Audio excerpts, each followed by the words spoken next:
ముందుగా మన గురువుగారైన బ్రహ్మశ్రీ పత్రిజీకి ప్రణామాలు. అలాగే ఆత్మబంధువులందరికీ ప్రణామాలు. మనం నిన్న ఆత్మ విజ్ఞానం గురించి తెలుసుకున్నాం. జ్ఞానము, ఆత్మ ప్రజ్ఞానము, ఆత్మ విజ్ఞానము. మరి పత్రి గారు ఆత్మ విజ్ఞానానికి సంబంధించిన ఎంతో మంది మాస్టర్స్ గురించి మనకి వివరించారు. వారి బుక్స్ చదవమని చెప్పారు. మరి పత్రి గారికి ఆత్మ విజ్ఞానంగా మార్చిన బుక్ ఆథర్ లోబ్సాన్ రాంప అంటే చాలా ఇష్టం. వారి గురించి ఎన్నో బుక్స్ ఉన్నాయి, చదవమని చెప్పేవారు. అలాగే వాటికి సంబంధించినవి మరణం లేని మీరు, ఇలా రాంపాకి సంబంధించిన బుక్స్ చదవమని, ఇంకా అని బిసెంట్ లెడ్బిటర్, కార్లోస్ కాస్టినెడా, రిచర్డ్ బాక్ ఇలాంటి వాళ్ళు రాసిన బుక్స్ చదవమన్నారు. ఎందుకంటే మన సనాతన ధర్మంలో సత్యం ఉన్నప్పటికీ ఇందులో అనుభవపూర్వకమైన జ్ఞానం ఉంటుందన్నమాట వీరి బుక్స్ లో. ఇంకా ఎక్కువ నాలెడ్జ్ దొరుకుతుందని చెప్పడం జరిగింది. అయితే రాంప గారు ఇచ్చిన ఒక బుక్ నుంచి ఒక 2 కథలు ఉన్నాయి, మనం తెలుపుకుందాం. ముందుగా రాంప గారి గురించి కొద్దిగా తెలుసుకుందాం. లోబ్సాన్ రాంప టిబెట్ లోని లాషా ప్రాంతంలో పుట్టారనమాట. 1910 అనుకుంటా ఆ ప్లేస్ అక్కడ పుట్టారు. అక్కడ టిబెట్ ప్రాంతంలో ఆ ప్లేస్ లో ఎక్కువ ఆధ్యాత్మికతను, స్పిరిచువాలిటీ ఎక్కువగా ఉంటుంది. ఈ మోడర్న్ కల్చర్ ఉండదు, పవర్ ఉండదు, ఏరోప్లేన్ హెలికాప్టర్స్ ఇలాంటివి ఏమి ఉండవు, ఏరోప్లేన్స్ ఇలాంటివి ఉండవు అన్నట్టు. పురాతన పద్ధతిలో ఉండేటివి. అయితే కఠినమైన ఆధ్యాత్మిక శిక్షణ ఉంటుందన్నమాట అక్కడ మాత్రం. కానీ అక్కడ ధనవంతుల పిల్లలు మాత్రమే ఈ కఠినమైన ఆధ్యాత్మిక శిక్షణ తీసుకునేవారు.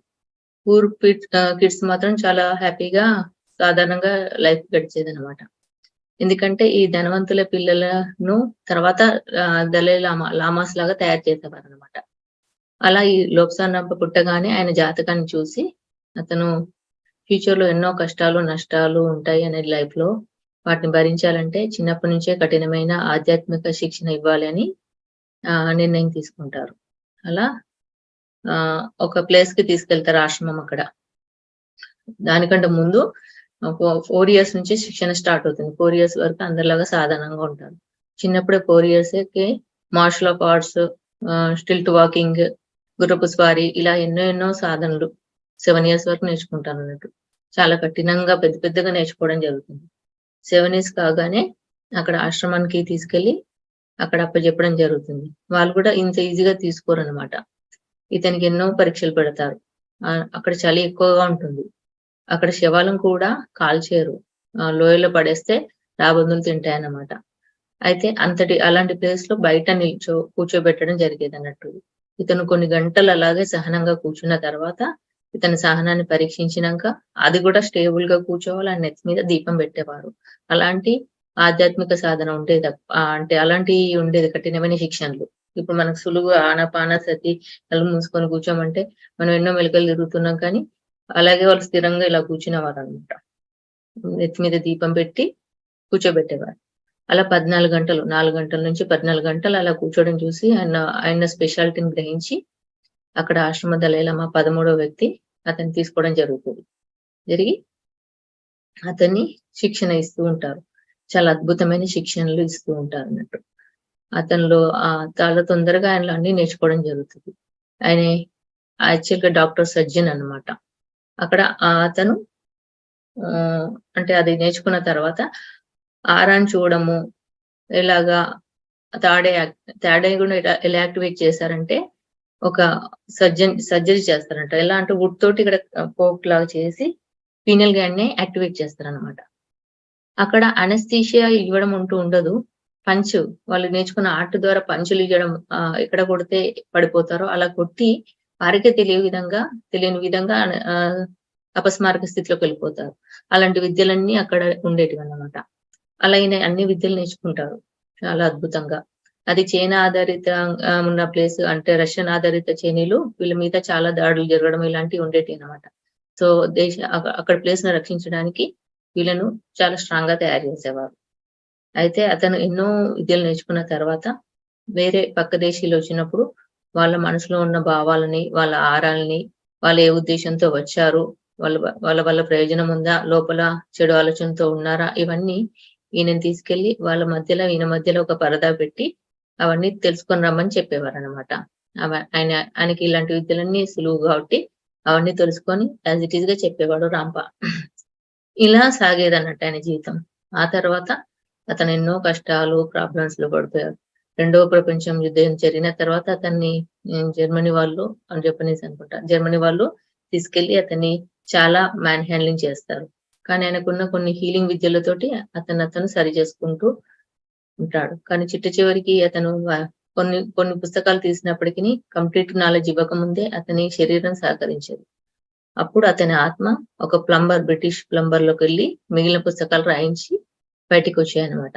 అతను ఫేక్ పీపుల్ అని, అతని రాతలు శుద్ధ వేస్ట్ అని అప్పుడు తిరస్కరణ జరిగింది. అలాగే చేసేవారు. అంటే చాలా గొప్ప సత్యం ఒకసారి ఎంటర్ అవుతున్న టైంలో వెంటనే అది వెలుగులోకి రాదు. ఎన్నో కష్టాలు, ప్రాబ్లమ్స్ మధ్య వస్తుంది. నిజానికి మన పిఎస్ఎస్ఎం వచ్చాకనే రాంప గురించి, ఇంకా ఎంతో మంది ఆథర్స్ గురించి, వారిచ్చిన జ్ఞానం గురించి వెలుగులోకి మనకైతే వచ్చాయి. అక్కడ ఉండొచ్చు. మనకి ప్రతిసారి తీసుకొచ్చారు.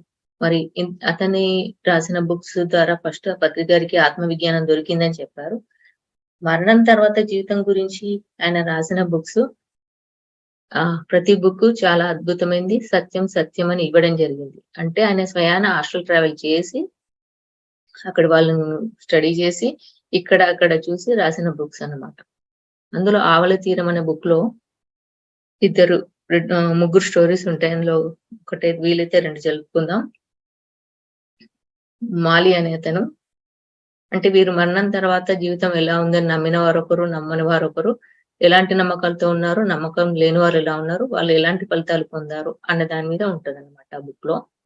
ఎందుకంటే ఆత్మవిజ్ఞానము అని అంటున్నాం కానీ అసలు వీళ్ళు రాసింది ఏంటి అని కొద్దిగన్నా మనకు అవగాహన ఉండాలి కదా! అయితే అంటే మనకు తెలుసు హాస్టల్ ట్రావెల్, గాడే విజన్స్ అని తెలుసు. విజన్స్ ద్వారా ఏం చూడడం జరుగుతుంది, అసలు మరణం తర్వాత ఏముంటుంది అని, మన ఆత్మ నశించేదని తెలుసు. కానీ అది ఎక్కడికెళ్తుంది, మళ్ళీ ఏం జరుగుతుందనే అవగాహన కూడా ఉండాలన్నమాట మనకి. అది వీళ్ళ ద్వారా ఇవ్వడం జరిగింది. అయితే ఇతను ఫస్ట్ మాలి అనే అతని గురించి ఇచ్చారు. మాలి అనే అతను స్వీపర్, ఊడ్చే వ్యక్తి. అతను చాలా బీదవాడు. అతని దగ్గర ఏమీ ఉండదు. ఊడ్చుకోవడము, ఇంటికి వచ్చి తిని పడుకోవడం ఇంతే ఉండేదన్నమాట ఆ మాలి అనే వ్యక్తి. అతను ఊడుస్తూ ఉంటే ఆ చెత్తలో లోక్సం రంప రాసిన పేపర్లు కనిపిస్తాయన్నట్టు. అని తిట్టుకునేవాడు. మరణం తర్వాత జీవితం ఉంది అంటే బుల్‌షిట్. ఇలాంటి వాళ్ళు ఉండడం వల్లనే ఇలా ఉంది సమాజం. ఎందుకుంటది అని చెప్పేసి దాన్ని తీసి చెత్తలో పడేయడం ఇలా చేసేవాడన్నమాట. ఇలా ఎన్నో చెత్త బుట్టలో పడేయడం గమనించాడు. చాలా మంది ఇంట్లో ఉండేటివి. అప్పటికి రాంప రాసిన బుక్స్‌లో అతను వీల్ చైర్ మీద ఉంటే రాసాడన్నమాట రాంప. అయితే ఇలా ఉండగా ఒకానొక సమయంలో ఒక చిన్న పాప వాటర్‌లో పడి ప్రమాదంలో ఉండిపోతది. అప్పుడు ఆ పాపను రక్షించడానికి ఇతను మాలి అయి అందులో దూకుతాడు. దూకగానే తనకు పెద్దగా దెబ్బ తగులుతుంది. దెబ్బ తగిలి ఆ పాపనైతే కాపాడతారు. కానీ వాళ్ళ మదర్ ఆ పాపకి కనిపించట్లేదు అని గట్టిగా మాట్లాడుతది కాపాడిందని చూడకుండా. ఆయన ఇంకా అదేం పట్టించుకోడు. ఇంటికెళ్ళి పడుకుంటాడు. కానీ ఆయన హెల్త్ డిస్టర్బ్ అయ్యి అపస్మారక స్థితిలో పడిపోతాడు. చాలా కొద్ది సమయంలోనే అతన్ని హాస్పిటల్‌కి తరలించడం జరుగుతుంది. ఇలా ఆయన హాస్పిటల్‌కెళ్ళి ఉంటాడు. అక్కడ అపస్మారకంగా వెళ్ళడము, బయటికి రావడం ఇదే జరుగుతూ ఉంటుంది. అలా వెళ్తూ వస్తున్న టైంలో ఏం జరుగుతుందో జస్ట్ గమనిస్తూ ఉంటారు. ఇంతలోపు ఒకతనొచ్చి ఇతను వెళ్ళిపోయేలా ఉన్నాడు. ఈయన దగ్గర వాళ్ళని పిలవండి అంటే ఇతనికి ఎవరు లేరు, అనాథ అని చెప్తారు మిగతా వాళ్ళు. అప్పుడు ఆ గల్లీ దగ్గర ఉన్న ఒక ప్రీస్ట్ వచ్చి, "నువ్వు ఒక నాస్తికుడు అని తెలిసింది. నువ్వు జీసస్ క్రైస్ట్ గురించి తెలుసుకోవాలి. కాథలిక్‌గా మారిపోవాలి. అలా అయితే నీకు స్వర్గంలో నీకు ప్లేస్ దొరుకుతుంది" అని చెప్తుంటాడు. అప్పుడు మాలిక్‌కి వచ్చి అవేం వినడు. వినకపోతే అతను గట్టిగా, "నీలాంటి వాడు మూర్ఖుడు, నరకం అనుభవిస్తాడని" తిడుతూ ఉంటాడు. తిట్టగానే ఆయనకి ఇంకా కోపం వస్తదన్నట్టు. కోపమొచ్చి ఇట్లా సమాధానం చెప్దామని లేసేలోపు చనిపోతాడు. అలా చనిపోయిన వ్యక్తి స్టోరీ ఇక్కడి నుంచి మొదలవుతుందన్నమాట. ఆయన గట్టిగా అంతలోపు అలా లేస్తాడు. ఏదో అయితుందని ప్రీస్ట్ డాక్టర్స్‌ని పిలుస్తారు. చూసేసరికి అతను డెడ్ అని చెప్తారండి డాక్టర్. మరి అతను అల్లకి బయటకొచ్చాక చూస్తున్నాడు. అతనికి తెలియట్లేదు. అది శరీరాన్ని చూస్తూ ఉన్నాడు. వాళ్ళ సంభాషణ వింటున్నాడు. ఫస్ట్ మెల్లిమెల్లిగా తారు డబ్బాలోకి ఇరుక్కుపోయినట్టుగా అనిపిస్తది. అలా ఉండిపోయాక చనిపోయాడంటే మరి నేనిక్కడ ఉన్నాను కదా! నేనెక్కడున్నాను అని అనుకుంటూ ఉంటాడు. నేను ఇక్కడ ఇరుక్కుపోయాను అనుకుంటాడు. తారు డబ్బాలో ఇరుక్కుపోయినట్టుగా ఉంటాడు అన్నట్టు. మళ్ళీ అందులో అలా కాసేపు ఉన్న తర్వాత మళ్ళీ అతని శవం ఎక్కడుందో అక్కడికి వెళ్ళడం జరుగుతుంది. మార్చరీ ప్లేస్ లో ఉంటుంది. అక్కడికి తరిమినట్టు వెళ్ళడం జరుగుతుంది. వెళ్ళి చూస్తూ ఉంటాడు. అక్కడ ఏం చేస్తారు, వాళ్ళు డిస్కషన్ పెడతారు. అక్కడ ఒక ఆఫీసర్ వచ్చి ఈయన దేన్ని విశ్వసించలేడు, బహుశా ఈయనకి అటు స్వర్గము కాదు, ఇటు నరకం కాదు, ఏదో ఎటుగాని దిక్కు తెలిసిన ప్లేస్ లో వెళ్ళి ఉంటాడు, ఇలాంటి వాళ్ళకి ఇదే గతి అని ఆయన అంటుంటాడు అన్నట్టు. ఆయన చేతిలో రాంప బుక్ ఉంటుంది. అలా అనుకుంటూ ఇవన్నీ వింటూ ఉంటాడు ఆయన. ఆ తర్వాత ఈయన సంస్కారాలకి డబ్బు ఇలా కానీ మిగతా వాళ్ళు అనుకుంటారు, ఆయన దగ్గర డొక్కు కారు, ఒక టీవీ ఉంది, దాని వల్ల వచ్చే ప్రయోజనం లేదు, కానీ డబ్బులు ఎలా చేసుకోవాలి అని ఆలోచించి, కానీ చాలా మంచి పనులు చేస్తాడు కాబట్టి తల ఎంత చందాలు తీసుకొని ఇతన్ని మనం ఖననం చేయడానికి చేద్దామని అనుకుంటారు అన్నమాట. అలా అందరి దగ్గర కలెక్ట్ చేస్తూ ఉంటారు. అందులో కొత్తగా జాయిన్ అయిన స్వీపర్, నేను ఈ మధ్యనే జాయిన్ అయ్యాను కాబట్టి ఇతను నేను ఇవ్వను, నాకు ఇవ్వాల్సిన అవసరం లేదు అంటారు. ఇవన్నీ చూస్తూ ఉంటాడు ఆయన. లాస్ట్ కి ఎంతో కొంత దొరుకుతుంది. అతన్ని అవన్నీ కంప్లీట్ చేసుకుంటారు, వెళ్ళిపోతారు ఎక్కడ వాళ్ళు. ఇంకది మాలి చూస్తుంటాడు. నా శరీరం అక్కడ ఉంది, కానీ నేనున్నాను అంటే నేనున్నాను అని అర్థం అవుతుంది, కానీ ఇక్కడ ఉన్నాను అని అర్థం కావట్లేదు, ఏంటిది అని ఆలోచనలు పడిపోతాడు. కానీ దేన్ని విశ్వసించాడు అనమాట. అలా పడిపోయేసరికి అతను ఒక తారు డబ్బాలు ఇరిపోయినట్టు గట్టిగా బంధించబడుతూ ఉంటాడు. అలా ఎంతో కాలం ఉండిపోతాడు తారు డబ్బాలు. ఎందుకంటే అతను దేన్ని విశ్వసించాడు. మతపరంగా చెప్పింది ఏదైనా విశ్వసించి అనే రావాలి, లేదంటే హృదయాన్ని తెరుచుకునే ఉండాలి. ఈ రెండు చేయక మొండిగా ఉండే పరిస్థితి, వాళ్ళు ఎలాంటి పరిస్థితిలో ఉన్నారో, ఎలాంటి ఆలోచనతో ఉన్నారో అలాంటి సిచ్యువేషన్ క్రియేట్ అవుతుంది. అతను ఆ తారు డబ్బాలు ఇరుక్కుపోయినట్టుగా గట్టిగా బంధించబడి ఉంటాడు. ఆ బంధించబడి ఎలా చేయాలో అర్థం కావట్లేదు. నేనున్నాను అర్థమవుతుంది. అప్పుడు రాంప బుక్ దొరికింది కదా, దాన్ని కంప్లీట్ గా చదివితే బాగుండు, అంటే మరణం తర్వాత జీవితం ఉందని అర్థమైంది అని అనుకుంటాడు. అనగానే కొద్దిగా రిలీఫ్ అవుతాడు, కానీ కంప్లీట్ గా రాలేకపోతాడు. ఆయన గుర్తు చేసుకుంటూ ఉంటాడు. ఒక చోట ఒక యజమాని ఇంటికి వెళ్ళి క్లీన్ చేసినప్పుడు ఒక బుక్ దొరుకుతుంది. అందులో మరణం తర్వాత జీవితం ఉంది అనే బుక్ గుర్తుకొస్తుంది. ఎప్పుడో చదువుదామని తీసుకెళ్తాడు, కానీ కంప్లీట్ గా చదవడు అన్నట్టు. కొన్ని పేపర్లే తిప్పేశాడు. ఇప్పుడు అనుకుంటాడు, ఆ బుక్ మొత్తం చదువుంటే బాగుండు, నాకు తెలిసేది ఇక్కడ ఏముంది అనేది అని అనుకుని ఆలోచనలో పడతాడు. అప్పుడు రాంపాను గుర్తు తెచ్చుకోవడానికి ప్రయత్నిస్తే రాంప ఫేస్ కనిపించి, దేన్నైనా ఒక దాన్ని విశ్వసించకపోతే అది నీకు జరగదు అని చెప్తారు అన్నట్టు. దీన్ని విశ్వసించాలి అని చెప్పేసి అని చిన్ననాటి గుర్తు తెచ్చుకుంటూ ఉంటారు. అప్పుడు బైబిల్లో ఉంటది, పశువుల కాపరి ప్రభువు నీకు దారి చూపిస్తాడు అనేది ఉంటది. దాన్ని కొద్దిసేపే అనుకుంటాడు, మెల్లిగా రిలీఫ్ అవుతూ ఉంటాడు, మళ్ళీ బంధించబడుతుంటాడు. ఇలా ఏవేవి గుర్తుకొస్తే అవి మెల్లిగా రిలీఫ్ అవుతుంటాడు, బంధించబడతారు. ఇలా అతను ఏదో చేయడానికి ప్రయత్నిస్తూ ఉంటాడు గుర్తు తెచ్చుకొని. ఎందుకంటే చాలా తక్కువ నాస్తికుడు కదా, ఆయన మైండ్ లో గుర్తులేవు. అలా ఆయన ఉంటూ పక్కకు మెల్లగా హెల్పర్స్ కనిపిస్తారు. దేన్నో ఒక దాన్ని విశ్వసించు అని చెప్తూ ఉంటారు.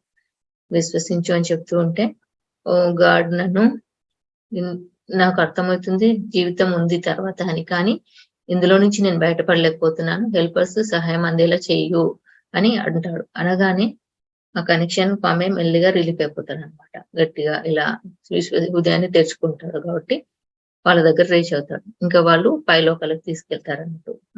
4వ తలమైన సూక్ష్మ లోకానికి తీసుకెళ్తారు. అక్కడ యాక్చువల్ గా ఒకతను వచ్చి నాకు ఫుడ్ ఇవ్వడం జరుగుతుంది. ఆ తర్వాత ఒక డాక్టర్ వస్తారు. డాక్టర్ వచ్చి ఆయన చెప్తారు, ఇక్కడ నిజానికి ఫుడ్ తో సంబంధం లేదు, కానీ నీకు ఇంకా భూమి తాలూకు లక్షణాలు ఉన్నాయి కాబట్టి ఇక్కడి వాతావరణం అలవాటు పడే వరకు నీకు అది ఇవ్వడం జరుగుతుంది అని చెప్తాడనమాట. అలా చెప్తూ ఇంకా నీకు తెలియాలి కొన్ని విషయాలు అని ఆయన మాట్లాడడం మొదలు పెడతారు. చనిపోయిన తర్వాత దేన్ని విశ్వసించకపోలేవు నువ్వు, కాబట్టి నువ్వు అలా తారు డబ్బాలు ఇరుక్కుపోయావు, నీ విశ్వాసం అలాంటిది కాబట్టి నువ్వు అందులో ఇరుక్కుపోయావు. అంటే మరి నేను నా శరీరాన్ని చూసుకున్నాను అంటాడు. అంటే మేమే నిన్ను అక్కడికి పంపించాము, నువ్వు చనిపోయావని నువ్వు స్పష్టీకరించుకుంటావని మేమే నిన్ను అక్కడ నెట్టేశాము, అదంతా చూసుకుంటానే నీకు అర్థమవుతుంది చెప్పేసి అని చెప్తారు. అలా అతను అలాగా అంటాడు. అయితే మరి ఈయన డౌట్స్, ఇంకా నేను చెప్పేది వినండి, మీకు ఏమైనా డౌట్స్ వస్తే అడగండి అని చెప్తాడనమాట. అయితే ఈయన చెప్తూ ఉంటాడు ఏమని అంటే, మనం భూమి మీద మనమే ఎంపిక చేసుకొని పుడతాము, మనం ఏ పరిస్థితులు ఎంచుకోవాలి, ఎలా ఉండాలి అన్నీ తెలుసుకొని అక్కడ కొన్ని నేర్చుకుంటాం. కానీ మన పాత జ్ఞాపకాలు మర్చిపోయి ఉంటాము. అక్కడ ఏదో ఒక దాన్ని మన గత జన్మల సంస్కారంతో పాటు మన మత గురువులు ఏదో ఒకటి బోధించింది ఎంతో కొంత తెలుసుకొని ఉండాలి. లేదంటే కంప్లీట్ ఓపెన్‌గా ఉండాలి. అలా ఉంటే ఆఫ్టర్ డెత్ కూడా మనకి ఒక మార్గం కనబడుతది. నువ్వు దేన్ని విశ్వసించలేవు కాబట్టి నీ పరిస్థితి ఇలా అయిపోయిందని చెప్తాడనమాట. కాబట్టి నువ్వు కంప్లీట్‌గా విశ్వసించి ఉంటే నీ తల్లిదండ్రులో నీకు అంతకుముందు ఉన్న మంచి నీ శ్రేయోభిలాషులు వచ్చి నీకు వెల్కమ్ చెప్పేవారు. నువ్వు నాస్తికుడిగా దేన్ని విశ్వసించకపోవడం వల్ల ఈ కింది స్థాయి తలంలో నువ్వు తీసుకురాబడ్డావు అని చెప్తారనమాట. అలా చెప్పి అతనికి దీని గురించి అవగాహన కలిగిస్తారు. అయితే ఈయన అడుగుతాడు, మరి అంటే కాథలికులకే స్వర్గంలో ప్లేస్ ఉంటదని విన్నాను. నిజమా అనంటే ఈయన నవ్వుతాడన్నట్టు. అలా మీ భూమి మీద అలా తప్పుడు ప్రచారాలు చేయబడ్డాయి. మతపరంగా స్వర్గాలు, నరకాలు ఉండవు. నిజమైన నరకం భూమే. అక్కడే మీరు దుఃఖాన్ని, కష్టాలను అనుభవించి ఎంతో కొంత నేర్చుకుంటారు. అంతే తప్పితే అలా ఏమి ఉండదు. మతాలను బట్టి ఇక్కడ నిర్ణయించబడడం ఉండదు అని చెప్తారన్నట్టు. అలా అయితే మరి నేను విన్నాను నరకంలో వేడి పొగల్లో కాల్చేస్తారని. దేవుడు నిజంగా ప్రేమించేవాడైతే ఎందుకు వేడి పొగల్లో వేసి కాల్చేస్తారు అనంటే మళ్ళీ ఆయన నవ్వుతాడు. మీతో వచ్చిన చిక్కదే భూమి మీద తప్పుడు ప్రచారాలు చేసుకుంటూ అవే నిజమని నమ్ముతారు. అలాంటివి ఏవి ఉండవు అనంటే మరి నరకం అనే పేరు ఎందుకు వచ్చింది అని అంటారు. హెల్ అనేవారు. హెల్ అనే పేరు ఎందుకు వచ్చింది అంటే జీసస్ క్రైస్ట్ ఉండే దేశంలో ఆ ప్లేస్ లో ఒక హెల్ అనే ప్రదేశం ఉండేది. అక్కడ పొగలు కమ్ముతూ ఉన్న వేడి పొగలు కమ్ముతున్న ప్లేస్ ఉండేది అన్నట్టు. ఆ ప్లేస్ దగ్గర ఎవరైనా తప్పు చేస్తే వాటి మీద నడుస్తే తప్పు చేసిన వారికి కాళ్ళకి కాలిపోతాయి అని అలాంటి శిక్ష ఉండేదన్నమాట. అక్కడ అలా నిర్ణయించుకునేవారు. చాలా డబ్బులు ఉన్నవారు కాళ్ళకి లేపనాలు రాసుకొని అదిని తప్పించుకునేవారు. అప్పటి నుంచి వచ్చింది హెల్ అనే పదం. నిజానికి నరకం అనే పదమే లేదు. అది భూమి మీద మీరు అనుభవించే పరిస్థితులను బట్టే ఉంటది అని చెప్తారనమాట. అలాగా అయితే మరి ఈయన డౌట్స్ ఇలాగే అడుగుతుంటారు. నేను మీ శరీరం ఇద్దరి సాలిడ్ గానే ఉంది కదా, ఇలాగే ఉన్నానా అంటే అని అంటారు. భూమి మీదకి వెళ్తే ఇప్పుడు నువ్వెవరిని చూడలేవు. అక్కడ ఉన్న శరీర పదార్థం వేరు, ఇక్కడ ఉన్న పదార్థం వేరు. ఇక్కడ అక్కడ వాళ్ళకి కనిపించరు అని చెప్తారనమాట. సో ఇక్కడ పదార్థంతో తయారు చేయబడి ఉన్నావు నువ్వు. అదే ఇంకో తలంలో ఉంటే ఇంకో తలంతో తయారు చేయబడి ఉంటుంది. నిజానికి నువ్వు దేన్ని విశ్వసించలేకపోవడం వల్ల చాలా కింది స్థాయి తలాలకు రాబడ్డావు. ఎన్నో తలాలు ఉంటాయి. నువ్వు ఎంతో జ్ఞానం నేర్చుకోవాల్సి ఉంటుంది. ఈ జ్ఞానం కోసం భూమి మీదకి వెళ్తారు అని చెప్తాడనమాట. మరి నాకు హెల్పర్స్ ఎందుకు హెల్ప్ చేయలేదు కనిపించినా అనంటే నువ్వు దేన్ని విశ్వసించలేదు, పైగా హృదయాన్ని కూడా తెరచలేవు కాబట్టి నీకు హెల్పర్స్ నీకు సహాయాన్ని అందించాలి అనుకున్నా నువ్వు సహాయాన్ని అందించుకోలేకపోయావు. నువ్వు ఎటకేలికి నువ్వు మెల్లిమెల్లిగా నమ్ముతూ వచ్చావు కాబట్టి నీకు ఇంత సమయం తీసుకుంది. నీకు చాలా నాలెడ్జ్ అవసరము. ఇక్కడ వాతావరణం అలవాటు పడాల్సిన అవసరం ఉంది అని చెప్తారనమాట. ఆ తర్వాత అతనికి నువ్వు ఈ కొన్ని రోజుల్లోనే ఇక్కడ వాతావరణానికి అలవాటు పడ్డాక నువ్వు జ్ఞాపకాల భవంతిలోకి వెళ్ళాలి అని చెప్తారు. అలా కొన్ని రోజుల తర్వాత అతన్ని ఇలాగే గైడెన్స్ ఇస్తూ ఫుడ్ అవసరం లేదు ఇదంతా చూస్తూ చెప్తూ ఉంటారు. తర్వాత అతని జ్ఞాపకాల భవంతిలోకి నెట్టి వేయబడతారంట. అక్కడ ఎనర్జీ అలా వెళ్ళిపోతుంది. లోపలికి వెళ్ళిపోయి ఉంటారు. పెద్ద భవనంలా ఉంటది. భూమిలోకి వెళ్తున్న ఫీలింగ్ వస్తది. అక్కడ నువ్వు చేసిన అభివృద్ధులు, తప్పులు, ఒప్పులు అన్ని నువ్వే చూసుకుంటావు స్వయాన. వారాలు, నెలలు ఎన్నెన్నో పట్టొచ్చు అన్నమాట. అలా చూసుకుంటూ ఉంటావు అని చెప్తారన్నట్టు. అలా కొంతకాలం ఆయన చూసుకుంటూ ఉంటాడు. అంటే సక్సెస్ ఇట్లా సక్సెస్ అన్సక్సెస్ అంటూ ఉండదు. దానికోసం మనం శాయశక్తులు ఎంత ప్రయత్నించామా అనేదే ఉంటదన్నమాట. ఇవన్నీ మనకి అక్కడ తెలుస్తాయి. అవి చూసుకున్నాక మరింత జ్ఞానం కోసం, మరింత ఉన్నతమైన స్థలాలకు వెళ్ళడం కోసం ఎలాంటి జన్మ తీసుకోవాలనేది నువ్వు కౌన్సిలర్స్ దగ్గర వచ్చి అక్కడ మళ్ళీ డిస్కషన్ నడుస్తుంది. ఏ తల్లిదండ్రులను ఎంచుకోవాలి, నువ్వు ఎలాంటి జ్ఞానం తీసుకోవాలనుకుంటున్నావు, మళ్ళీ ఏ తలంలోకి వెళ్ళాలనుకుంటున్నావు అని ఇక్కడ అంతా డిస్కషన్ నడుస్తుంది. ఆ జ్ఞాపకాల భవంతి తర్వాత అని చెప్పడం జరుగుతుంది. అలాగే మళ్ళీ అక్కడికి వెళ్ళి అదంతా చూసుకున్నాక బయటకు వచ్చి చూస్తూ ఉంటాడు అన్నట్టు. కౌన్సిలర్స్ దగ్గరకు వచ్చి నెక్స్ట్ జన్మ కోసం ప్రణాళిక రచించుకుంటాడు. ఇలా ఒక మాలి జీవితంలో విశ్వసించకపోతే పైన ఉన్నత తలాలకు వెళ్లకుండా ఎంత ఇబ్బంది పడ్డది, మెల్లిమెల్లిగా తనకు తెలిసిన జ్ఞానాన్ని బట్టి ఎలా కనెక్ట్ అయ్యాడు, అక్కడ అనే డౌట్స్ ఎలా క్లారిఫై అయ్యాయి అని ఈ ఫస్ట్ కథలో వివరించడం జరిగింది. ఇది స్వయాన లోప్సాంగ్ రాంప తన తాడే విజన్స్ ద్వారా సూక్ష్మ శరీర యానం చేసి వీళ్ళ జీవిత చరిత్రని తెలుసుకొని రాసిన కథ అన్నమాట. ముందు వెనుక ఎలా కాబట్టి చాలా అద్భుతమైన సత్యాలు అన్నట్టు ఇవి. నమ్మండి, నమ్మండి, నమ్మండి అని చెప్పడం జరిగిందన్నమాట. ఇలా అతని నమ్మకం ద్వారా ఎలాంటి స్థితి తెచ్చుకున్నాడు, మళ్ళీ అతను నమ్మకపోవడం వల్ల చాలా కింది స్థాయి తలంలోకి వెళ్ళాడు అన్నట్టు. కింది స్థాయి తలంలో నుంచే ఉన్నతంగా ఎదగడానికి ప్రణాళిక రచించుకోవడం జరిగింది. ఇది అతనిది. ఇక రెండో అతని స్టోరీ హాగి. హాగి అతనేమో రిచ్ మ్యాన్. ఇక్కడ ఇతను పూర్ మ్యాన్ కదా, అతను రిచ్ మ్యాన్. వాళ్ళు యూదులుగా ఉన్నవారు క్యాథలిక్ గా డైవర్ట్ అవ్వడం జరుగుతుంది, మార్చుకోవడం జరుగుతుంది అనమాట. వాళ్ళ ఫాదర్ రష్యా నుంచి వచ్చినప్పుడు అక్కడ దుండగుల ప్రాబ్లం ఉందని వేరే ప్లేస్ కు రావడం జరుగుతుంది. అక్కడ వాళ్ళు క్యాథలిక్ గా ఉంటేనే బెటర్ అని చెప్పి క్యాథలిక్లుగా మారిపోతారు. అయితే ఫాదర్ లో యూదులది ఉంటది, క్యాథలిక్లది ఉంటది, ఆఫ్ ఉంటది. అదే కొడుకు పుట్టినప్పటి నుంచి క్యాథలిక్ గానే ఉండడం వల్ల ఆయన కంప్లీట్ క్యాథలిక్ గా ఉండిపోవడం జరుగుతుంది అనమాట. అయితే ఈ ఫాదర్ అంటే హాగి వాళ్ళ ఫాదర్ మోసెస్ అతను అంటాడు, అతను చనిపోయే సమయంలో ఆయనకి గిల్టీనెస్ వస్తుంది.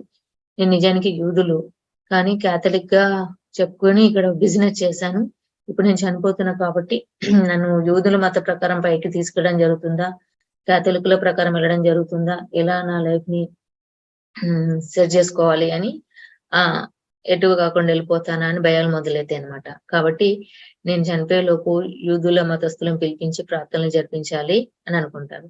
దానికి వాళ్ళ కొడుకు ఒప్పుకోడు, నువ్వు చేస్తావా అంటే, ఎందుకంటే ఏ మతంలో ఉంటే ఆ మతం స్ట్రిక్ట్ గా ఉండడం వాళ్ళ సిన్సియారిటీ అనమాట. సరే నాకు అర్థమైంది నీ బాధ, కాకపోతే నాకు పాత ఫ్రెండ్ ఉన్నాడు, అతను తీసుకురా, అతని యూదు మతస్థులకు సంబంధించినవి తెలుసు, నేను పోయేలోపు దానికి సంబంధించినవన్నీ నేను కంప్లీట్ చేసుకొని పోవాలి అని చెప్తాడనమాట. అలాగే చేసి అతన్ని పోయేలోపు అపే చేస్తాడు, ఆయన సాటిస్ఫైడ్ గా వెళ్ళిపోతాడు. మళ్ళీ నేను నా మతం ప్రకారం వెళ్ళిపోయినానే హ్యాపీగా వెళ్ళిపోతాడు అనమాట. ఇది ఈయనకి కొడుకు ఆయన కొన్ని ఏళ్ల తర్వాత ఆయన గుర్తుకొస్తా వాళ్ళ ఫాదర్ ఎలా చనిపోయాడు, వెళ్లే ముందు ఏం చేసుకున్నాడు అని. ఇప్పుడు ఈయన క్యాథలిక్ కదా, సో ఇతను చాలా ఇద్దరు చాలా రిచే, ఫాదర్ కొడుకు. సో ఫాదర్ వెళ్ళిపోయాడు కదా, కొడుకు ఆలోచిస్తూ ఉంటాడు. ఇతను కూడా అదే గుండెనొప్పితోటి ప్రాబ్లంతో చనిపోయే పరిస్థితి వస్తుంది. అప్పుడు అక్కడికి ఒక ప్రీస్ట్ వచ్చి, నువ్వు చాలా గొప్ప గొప్ప కార్యాలు చేశావు కాబట్టి నేను క్రైస్తు పాదాల చెంత ఉంచడం జరుగుతుంది, అక్కడ నువ్వు హ్యాపీగా దేవదూతలు వీళ్ళందరూ నిన్ను తీసుకెళ్లి ఏంజల్స్ అక్కడ చర్చిలో డాన్సులు, ఆటలు, పాటలు చాలా అద్భుతంగా ఉంటదని చెప్పడం జరుగుతున్నట్టు. నువ్వు చాలా గొప్ప పనులు చేశావు కాబట్టి నువ్వు జీసస్ పాదాల చెంత ఉంటావు, ఇక్కడ ఎంతో అద్భుతమైన స్వర్గంలో నువ్వు విరాజిల్లుతావు అని ఆ ప్రీస్ట్ చెప్తాడనమాట. ఇవే గుర్తు చేసుకుంటాడు. ఆ హార్ట్ దగ్గర పెయిన్ రావడం, ఇలా మెల్లమెల్లగా హాస్పిటల్ అడ్మిట్ అవ్వడం జరుగుతుంది. అతనికి ట్రాన్స్ లోకి వెళ్తుంటే ఆ దేవదూతలు కనిపిస్తూ ఉంటారు. మెల్లిగా దూతల దగ్గరికి వెళ్ళిపోతూ ఉంటాడు, చాలా ఆనందంగా వెళ్ళిపోతూ ఉంటాడు. మళ్ళీ బ్యాక్ రావడం జరుగుతుంది, రష్ అయినట్టుగా. ఇంతలోపు ఆయన చనిపోయాడని తెలుసుకుంటాడు. అక్కడ చనిపోయిన తర్వాత అతని శవం దగ్గర డిస్కషన్ ఏందో వింటాడు అనమాట. అక్కడ ఇతను హాగి చాలా రిచ్ మ్యాన్, అంటే అతను షేవ్ చేస్తున్నారు అన్నమాట బాడీకి, ఇతని మేకప్ కూడా చేస్తున్నారు. రిచ్ మ్యాన్ కాబట్టి నేను చాలా జాగ్రత్తగా హ్యాండిల్ చేయండి, ఇతని దహన సంస్కారాలు చాలా అద్భుతంగా జరగాలి అంటే నేను రిచ్ కదా, మేకప్ వేసి ఇవన్నీ వేసి రెడీ చేస్తున్నారు అనమాట. అలా డిస్కషన్ జరుగుతుంది, ఇవన్నీ వింటూ ఉంటాడు అనమాట. అక్కడ ప్రీస్ట్ అంటాడు, ఈయన ఇప్పటికీ జీసస్ పాదాల చెంత వెళ్ళి ఉంటాడు, ఎన్నో గొప్ప కార్యాలు చేశాడు కాబట్టి అని చెప్తూ ఉంటాడు. ఇదంతా వింటూ ఉండగానే ఇక్కడ అవన్నీ కంప్లీట్ అయ్యి చూసుకొని మళ్ళీ బ్యాక్ వెనుకకి లాగబడతాడు. లాగబడి కొత్త దేవదూతలు రెక్కలు ఆడించుకుంటూ సంగీతము, ఒక పెద్ద చర్చు, గంటలు అదే పాటలు, ఆ పాటలకు తగ్గట్టు ఆ దేవదూతలు ఏంజల్స్ రెక్కలు ఆడించడము, ఇదే చూస్తూ ఉంటాడు అన్నట్టు ఆ చర్చిలో.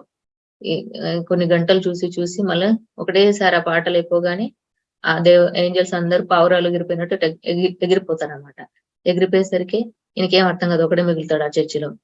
స్వర్గం అంటే ఇంతేనా, ఆ దేవదూతలు, ఆ పాటలు, వీళ్ళు రెక్కలాడించడం, ఇంతకంటే ఏం లేదు ఇక్కడ, ఇలాగే ఇదే స్వర్గం అయితే ఇది చాలా శుద్ధ వేస్ట్ అనుకుంటాడు అనమాట.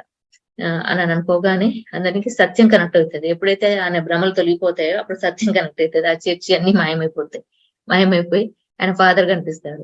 ఫాదర్ కనిపించేసి నువ్వు ఇప్పటిదాకా మీ క్యాథలిక్కులు బోధించిన భ్రమల్లో ఉన్నావు. ఇప్పుడే వాస్తవంలోకి వచ్చావని చెప్తాడంట. నాన్న నువ్వు ఇక్కడున్నావు, నువ్వు యూదులకి స్వర్గంలో ప్లేస్ లేదు గదా! అంటాడు.